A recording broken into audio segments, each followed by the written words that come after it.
We are Facebook Live and we are on Zoom webinar, and welcome to all those that signed up and are here. This is a very special session. We have a special guest, Dr. Stephanie Byrd, who runs Bare Wellness Group. Is that right? And bareWELL, yep. Thank you. And she is someone who I met recently, actually, through just the connections we have in the business world, being business owners, women who run businesses local here in San Diego, health professionals. We were linked up via a mutual colleague, and it's been really nice to get to know her because come to find out she gets to work with veterans, active duty military, and is a licensed psychologist. And so Dr. Stephanie, can you tell us a little bit about yourself? I know you're a mom too of a little one, and what got you into the field of psychology? So thank you for introduction, and I'm really grateful to be here as well and excited to have met you. So I'll say that. I'm honored to be a guest on your weekly webinar group. And I'm excited to present about this topic and just talk about it openly. I got into the field a little over 20 years ago. I took a class that my brain opened up and I thought, this is amazing. And then I realized the power of hope and help and the ability to work with others in their journey. That is often the most courageous and brave thing that people will ever do, in my opinion, to step into the arena of vulnerability in treatment. And it's just become a passion that is like the air I breathe. So I've been working in different environments over the past 20 years. Like you said, with the military is a huge part of the work I do now. I've worked in forensics and with kids and a lot of trauma work. So I've just been fortunate enough to have a really fulfilling and exciting career and the opportunity to, walk alongside people in their journey towards healing. So that's kind of where I'm at now. I started a group practice here in San Diego. I've been in private practice about 8 years, and the groups formed with a few other clinicians just right before COVID started. We added more. So that's been kind of a fun, interesting, and vulnerable transition for us. And now we're all doing telehealth at this point until the foreseeable future, until we can get things back to a safe place. And so that now we're here. I have a 2.5-year-old who is the love of my life. Don't tell my husband. And we've been adapting to this and trying to kind of just get through it as best as we can with him, too. So, yeah. I get that. And thank you very much. I think being introduced to mutual colleagues and getting a chance to talk to you on the phone and hear about your journey to becoming a psychologist, but just even, I like the way you put walk alongside people on this courageous journey of looking inward is something that, I've been working with mental health specialists a good majority of my life through the grieving, learning how to grieve my mother who passed away when I was young, to transitioning from the Marine Corps to dealing with a mental illness myself. And it has been one of the most challenging, uncomfortable, yet courageous journeys that I've had to take inward. And it's, and I love hearing that from other professionals who, being able to walk alongside someone when they're going through the shame that they're feeling or the hurt or at rock bottom, and then seeing the light is, I can imagine, very powerful. And even in my own work as a PT, there's such an emotional component to being injured and comorbidities of injury. So yes. I get to see some of it too. Yeah. So yes, thank you for the work you do. And I'm excited to dive into this today. Because one, we're in this new normal, and there are some days I just don't feel okay. And I know a lot of my colleagues feel the same. Some people have kids, some people don't, but it's very much a juggling act. And me being pregnant, there's a energy factor to yes. Okay, I'm already exhausted and it's 10 a.m. How am I going to do this? But I know everyone's dealing with their own stuff. I've talked to friends who work in Hollywood, to friends who work in publishing, to friends who are stay-at-home moms, to stay-at-home dads, to disabled, to not disabled.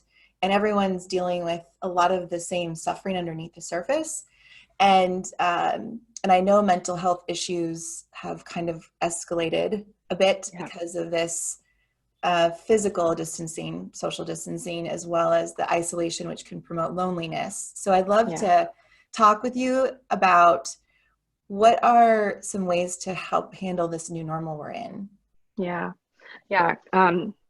First of all, I just want to say I love your vulnerability and your openness. It's just amazing, and it really shows the work you've done. So it's so great that you can talk openly about that. And I think it kind of is one of the points that I thought was really important to talk about today, as far as the opportunity to kind of reframe mental wellness, as far as the stigma that's often attached for people that kind of prevents them from seeking help.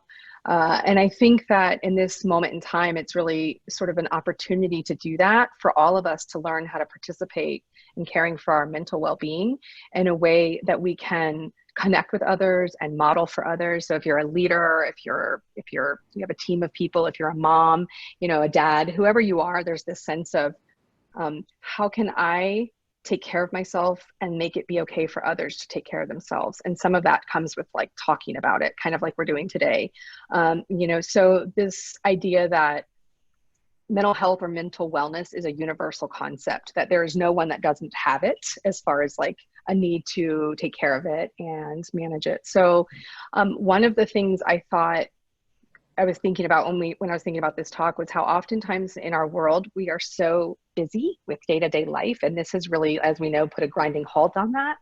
And we've used historically, a lot of people do, if this speaks to you, great. I know there might be not people that don't do this, but use productivity and busyness as a way of coping with different aspects of their life. And so this is an opportunity to kind of slow down and learn to find new ways to cope, find kind of a new playbook on taking care of yourself, not just by staying busy. And it's really hard for people sometimes to embrace that slowing down. But one thing I think that can be helpful is doing just that, learning to kind of have check-ins and slowing down with yourself throughout the day to kind of take awareness to what's going on for yourself. If you're feeling really anxious, it's okay. Maybe you need to talk to someone about it. Maybe you need to do some deep breathing or some yoga, kind of the typical body-mind connection of slowing down your nervous system. Mm-hmm. One other one that I really love, and this is a hard one if people are isolated alone, but if you have the opportunity for touch, for a hug, touch starvation and skin hunger are a huge thing people are struggling with. And we biologically have a need for human touch. So if you have a little one, even if you have a dog or a cat, or a person that you live with, don't be afraid to ask for a hug, because touch helps regulate the nervous system, which then brings down cortisol, which then also impacts anxiety and makes it lessen. So that's something that it's kind of a little like easy thing to do if you have someone around, to ask for a hug or hold a hand. That's, I love that. And I've actually heard that, working with some of biofeedback, I have a biofeedback therapist friend, and worked with him quite a bit too on just my own breath work, and like touch, that physiological touch is really important. And I've been finding myself, because I'm home a lot with Magnus, my son, like I give him so many kisses. Yes. Like I'm always asking for a hug. Yes. Sounds like again. Yes. And even our cat, yep. So there is something to that. Like, I know when I have my own triggers and stuff, like I don't necessarily need the fix it, to think about fixing it. I just need even taking a shower sometimes, like a shower, can be very soothing, but the hug does a lot. Yes. Yeah. And self-touch, actually, we know can stimulate. It's not the same as another, because it doesn't always release oxytocin, which is the chemical in our bodies that kind of combats the cortisol and helps us, feel good. But we can do that for ourselves. Like, gentle massages on your legs can also regulate. And another easy tool in moments where you're feeling really anxious or distressed or overwhelmed is kind of just naming it internally to yourself, naming it. I'm really feeling afraid. I'm really feeling scared, or I'm really feeling sad. There's actually been studies that have shown that the naming of an emotion decreases the brain activity which helps us regulate and feel a little bit more soothed. So it's not, again, these are small little things we can each do. They don't take money. They don't take, a special exercise equipment. It's just, these are sort of self tactics. And if you have someone nearby, asking for a hug, that's one. But, the idea of naming and learning to recognize your internal emotional state can be really powerful in soothing. Yeah, that's awesome. Thank you. So the breath work can be helpful, touch. Yep. And then what are some other ways of like distinctions or thinking that you have? Sure. I think one of the things that's really hard for people is being gentle with themselves during this time. And I know you and I sort of talked about this a little bit.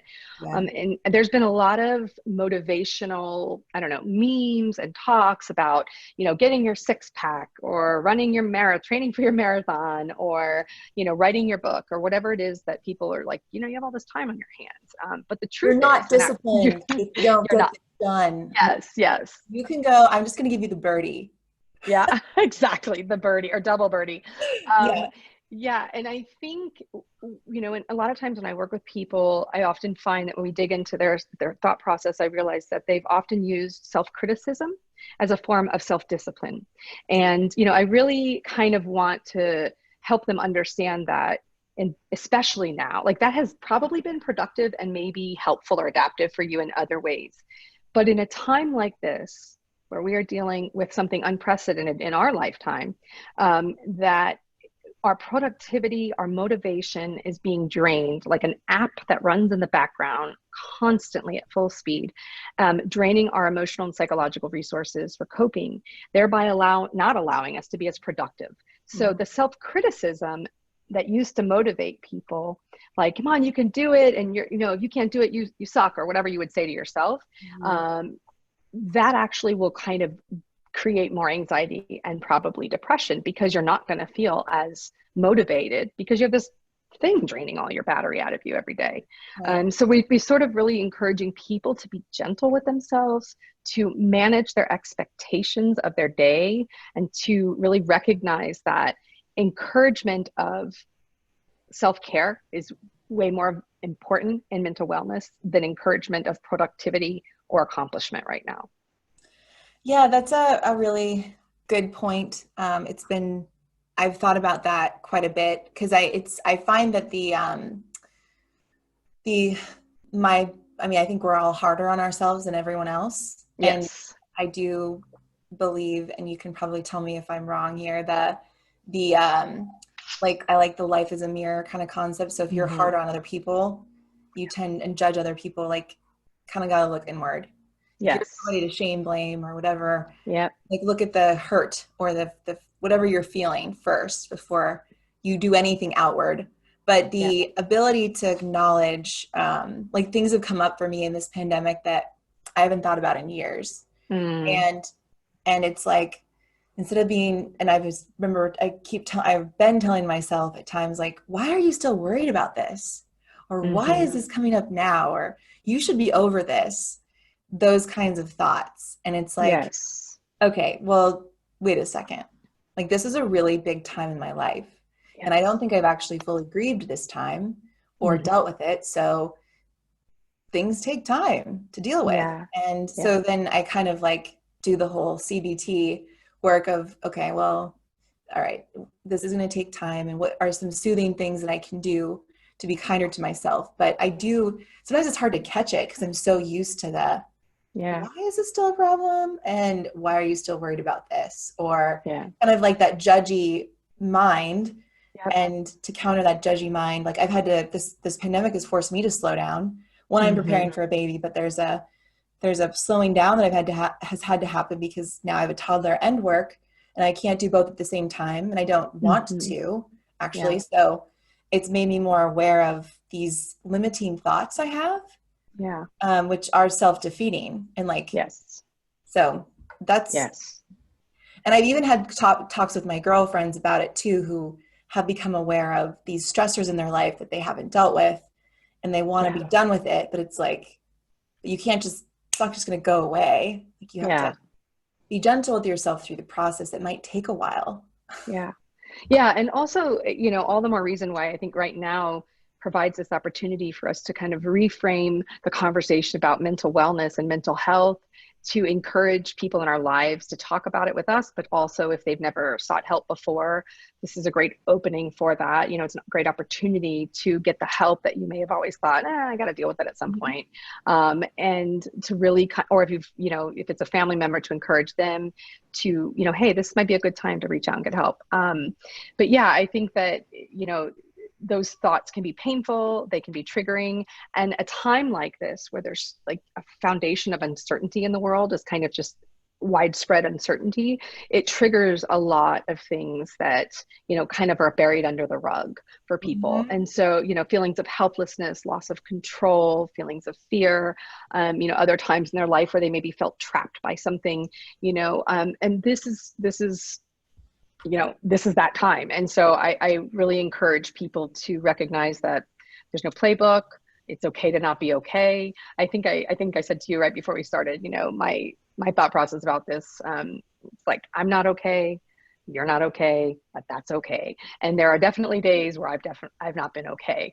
So being kind to yourself and saying, today is a day where I'm not going to be as productive, or I'm going to take that extra 20 minutes on the couch to read or to relax or to watch a movie, because I need it. I need it. My body needs it. On a cellular level, my body needs that. Yeah. Yeah. Well, and the asking for help. So that was a big one. I know you and I discussed.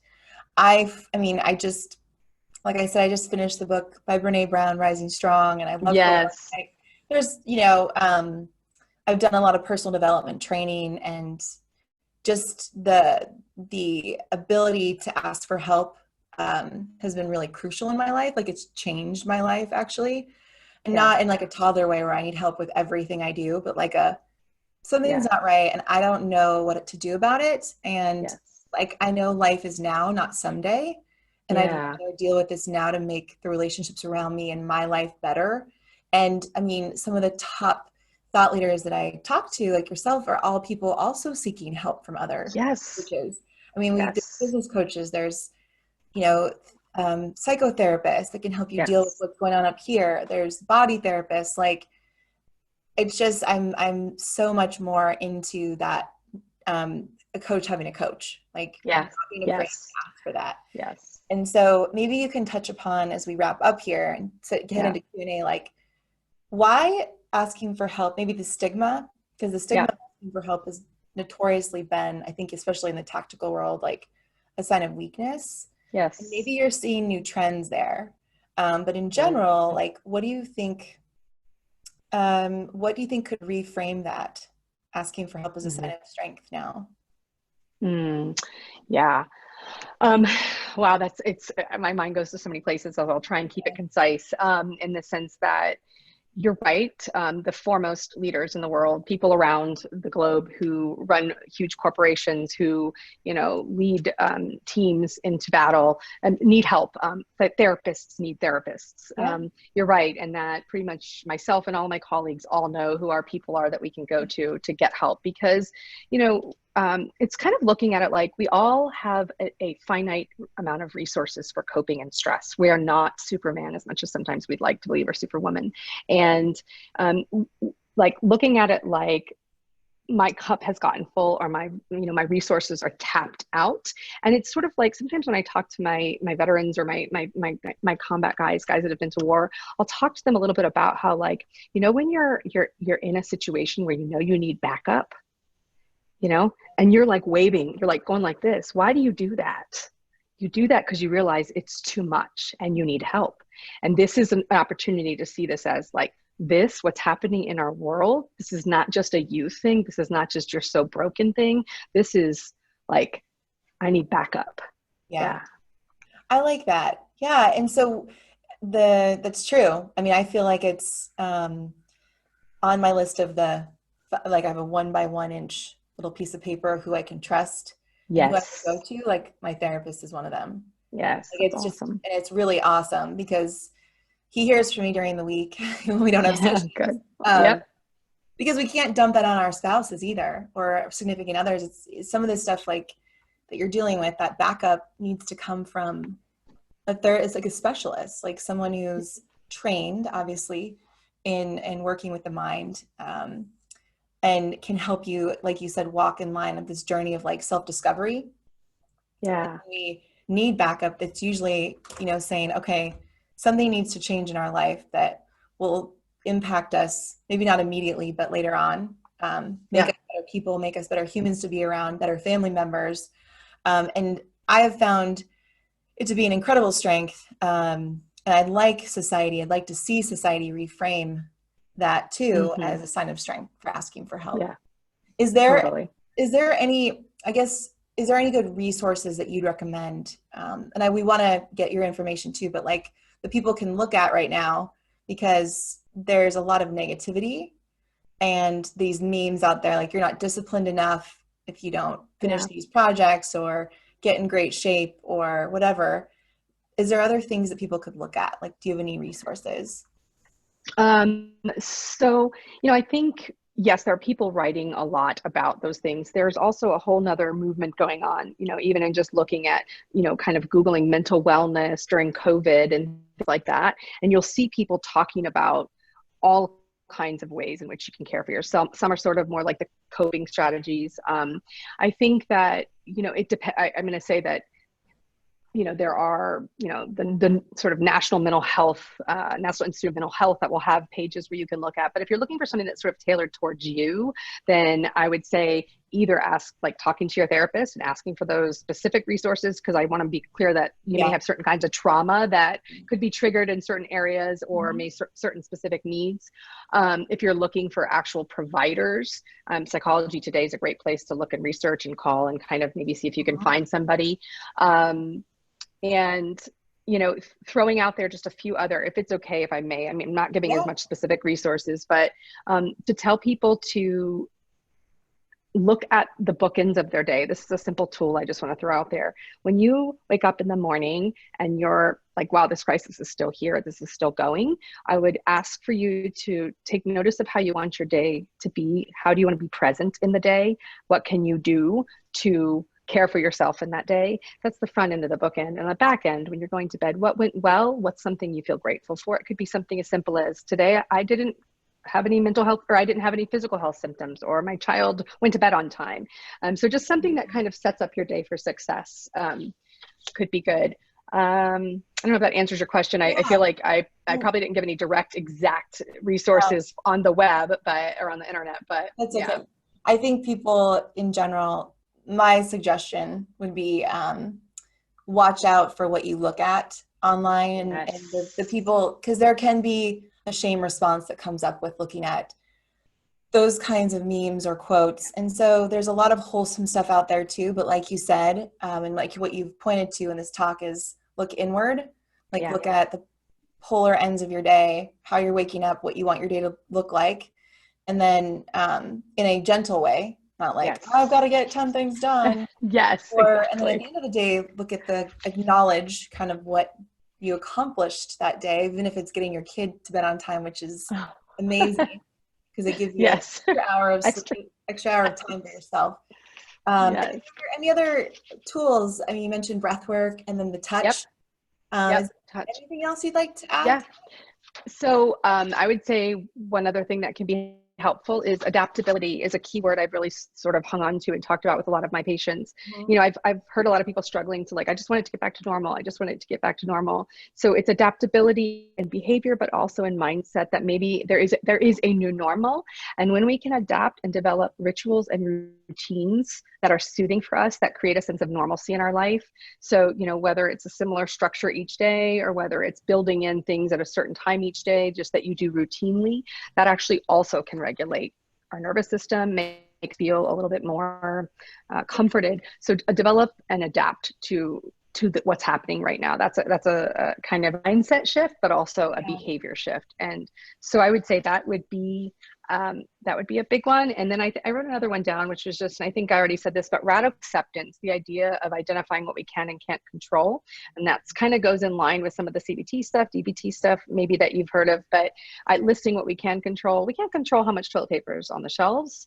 We can control our compassion, our kindness to others when we're in the store. Right. We can't control the uncertainty or when this is going to end, but we can control what our day looks like when we take active steps to care for ourselves. Right. No, those are great. And we'll be, for everyone listening, this will be in a blog too. So we'll make sure that we list those things. Um, and I really appreciate all of those insights. Like it's the adaptability one is, I feel like well, I work with adaptive athletes. So they're those that Yeah. society would consider disabled. But they've got Mhm. permanent injuries, emotional injuries. I mean, all of us can be considered adaptive really on it. There's a spectrum. Some have dealt with Yeah. major physical injuries that they went from walking to wheeling around, or, now they have one leg versus two, or now they have a brain injury. And I've learned a lot from that population, just of this is my new normal and I got to make the best of it. And even I've talked to, and a bunch of them, well, during this pandemic, and it's like, in a way, the world is having to deal with what they've, in a way, had to Yes. deal with their injury. Like, slow down, accept, it's uncomfortable. And they're watching, having already gone through this, because their world had Yes. slowed down. And so it's very interesting. Like, they've actually, a lot of them have been coaching me too. Yeah, yeah, yeah, Usually the way it and the goes. identity shift, right? Like there's a sense of identity shift, and I think in our world we're all sort of experiencing this very subtle but sometimes pretty powerful shift of identity. Like whether it's a loss of a job or a new world that we're in, it's just a new way of looking at ourselves and the world around us. And so I think that that's definitely really powerful piece too, for sure. Well, thank you. And so where can people find you? Sure. So the group is bareWELL. So that's BAREWELL. And so we have a website, which is barewellgroup.com. Okay. So that's one way. And then you can also, of course, look on Psychology Today for us. We're there Okay. under my name. And then the website would show those. We're located in the clinicians, we're located in Little Italy downtown. Okay. Nice area. Not very far. Yeah. And I'd like to open up the floor to questions now too. So we'll take about 5 minutes to answer any questions. So if you're on the Zoom webinar, there's a Q&A box that we can answer, or the chat box. You can pick either one. And then if you're on Facebook, just put them in the comments and we can get to them there. But if I don't see any comments, I actually have one myself too. So one second here, let me look on Facebook. And let's see who we've got on here. We've got Chuck and Deb and Irina, Jessica, Kathleen, Kelly, Mary, and Medora. Welcome, everyone. Midori, I hope I said that right. So let me see here if I've got, waking up what you want. Oh, I don't want that. I don't want to hear that at the moment. Oh, so one lady on Facebook mentioned she feels like she's having an identity crisis right now. I guess that's probably a good one to start off with, is those, when someone says that, and maybe it's going back to the tools you talked about, but what would be something you would say to someone who's going through an identity crisis? Yeah, I mean, I think it would be really important to kind of frame that in the context that they're experiencing it in, first and foremost, just to understand what their identity once was to what it now is. So sort of being able to talk about that and have them identify that, so that then we could kind of explore what's underneath, and maybe what feelings are coming up for them. So it's really important to put context to that experience for the person. And I mean, for one, to normalize it. I think in some ways, like I said, we're all having some form or another of a shift in the way we view the world, ourselves, maybe even people in our lives, and the relationships that are impacted by this. So I would say, if it feels like that kind of identity crisis is triggering other unsettling feelings or other symptoms, depression or anxiety, it may be time that you reach out and say, hey, let me talk this through.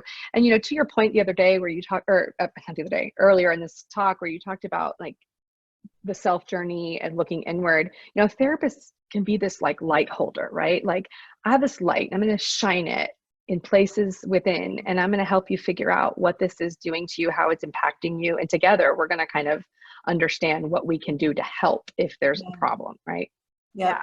Yeah, for sure. Like the shedding light on the dark places. Yes. I think it's Jean. I get it, Jean.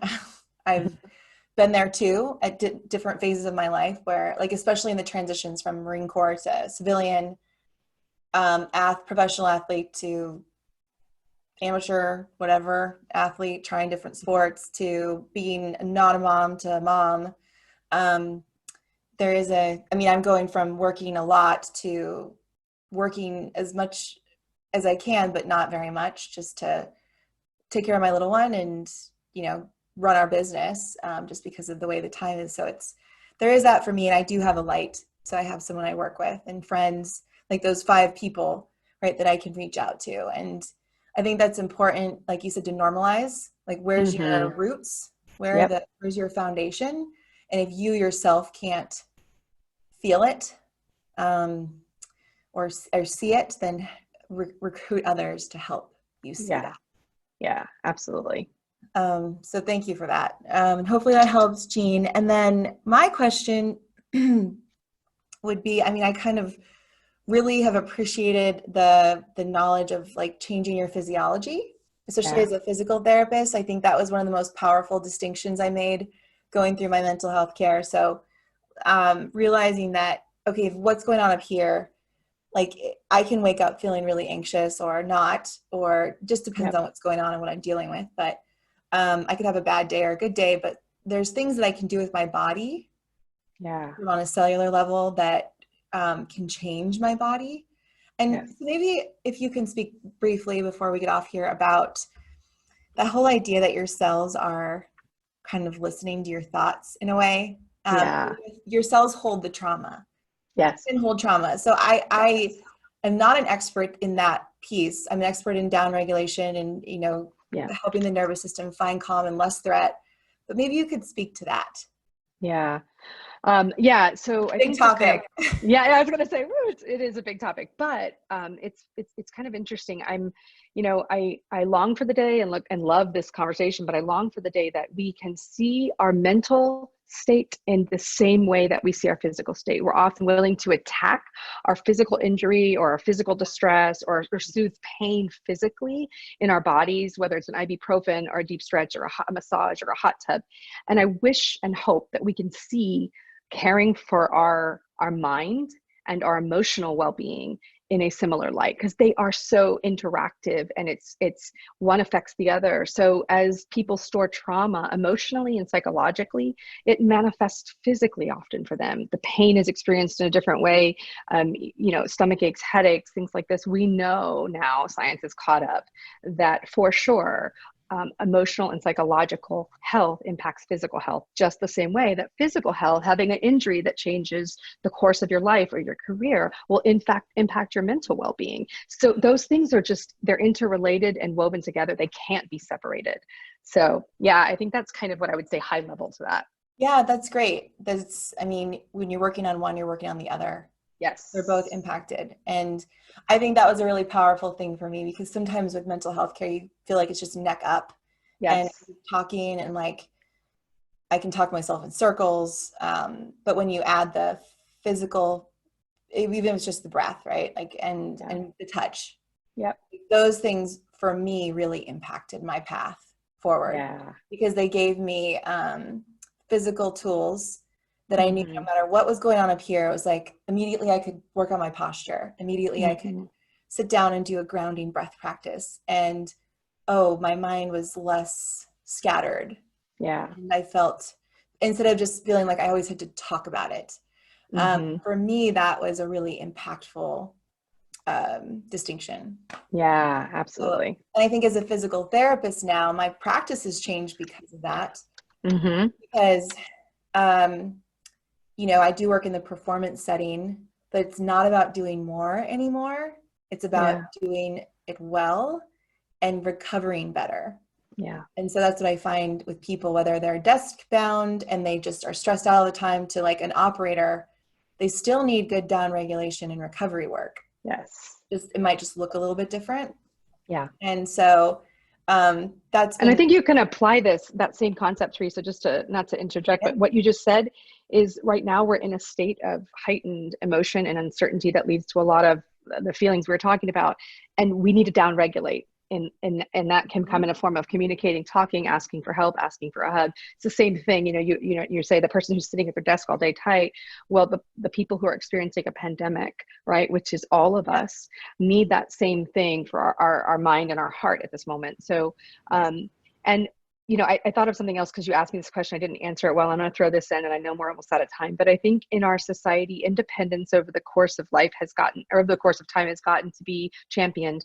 To be strong, to be independent is a message we've received growing up. You can do that by yourself. And I think sometimes we've internalized that in a way where we've taken it almost to the far end, and we've gotten away from seeing interconnectedness, leaning on each other as a vital part of our lives and well-being. And so I'm hopeful that by hearing the message that, asking for help is actually not just a strength, but it's moving towards a healthier society, a healthier culture, and a healthier us, really. So I hope that can help reframe. You said, talk about how we can change the stigma of seeking help. Yeah. No, that's excellent. Because I know people wait to the last minute when it comes to mental health issues because it can be embarrassing or it's very hard. Yeah. But I would say that's a great thing to end on, is that, your life is now, not someday, and that there are beautiful therapists out there like Dr. Stephanie and her group, and other ones out there wherever you are that can help you on this journey. And I would not be where I am without having asked for help. So me too. Me too. Yes. And just absolutely. Being more vulnerable in my life, it's been pretty powerful. So I really appreciate your time here. And for all those on, thank you. Feel free to reach out. We will have Dr. Stephanie's contact information on this blog too. We will be sharing it. It'll be on YouTube. We'll be sharing it on LinkedIn. It'll be on our member website too. For all those of you that are on, we've got a virtual open house happening with our new remote work. Well, not our new remote work. It's been remote. We've had remote work, but now it's a new website, thanks to our mutual colleague. And just an easier navigable website with a bunch of programs that are based around mindset shifting to nutrition to mostly movement wellness that people can do at home. But having resources like Dr. Stephanie around, where the need for in-person and or telehealth right now is there. So please reach out to her, reach out to us if you have questions, and we appreciate your time. Thank you, Dr. Stephanie. And everyone's I'm going to take a quick picture. So all of those good to go. Yeah. Thanks for having me. I really appreciate it. You're welcome. All right, everyone. See you later. Bye, everyone.